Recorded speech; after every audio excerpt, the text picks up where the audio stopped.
آج کا مختصر سا کام چند سیکنڈ میں ہونے والا، لیکن اتنا شاندار اس کا رزلٹ ہے، جی اتنا شاندار اس پر انعام ہے کہ میں اور آپ کی سوچ سے بھی بالا ہے۔ اچھا آپ ماشاء اللہ، جنت چاہتے ہیں؟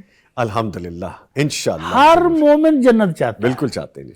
ہر مومن کی طلب ہے کہ اللہ مجھے جنت دے دے اور اپنی جہنم سے آزادی دے دے۔ آمین تو آمین۔ نبی کائنات صلی اللہ علیہ وسلم نے اپنے ایک صحابی کو سنا کہ وہ پڑھ رہا تھا قل هو اللہ احد اللہ الصمد لم یلد ولم یولد ولم یکن لہ کفوا احد۔ 1 منٹ نہیں لگا ہوگا میرا خیال اس تلاوت پر۔ آپ نے اس صحابی کو سنا کہ وہ سورہ اخلاص پڑھ رہا ہے تو آپ نے فرمایا واجبت۔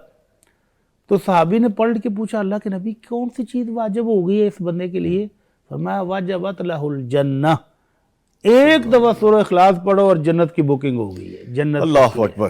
اب یہ ہم پر ہے کہ دن میں ہم کتنی بار کب جنت کی گارنٹی اپنے لیے رب سے لیتے ہیں، کیونکہ آمنہ کے لال صلی اللہ علیہ وسلم کی گارنٹی ہے کہ اس کے لیے جنت واجب ہوگی، اب پڑھنا ہمارا کام ہے۔ اور اللہ کے نبی صلی اللہ علیہ وسلم کا فرمان ہے کہ جو بندہ 10 دفعہ سورہ اخلاص پڑھتا ہے اللہ اس کا جنت میں محلت امیر کر دیتے ہیں۔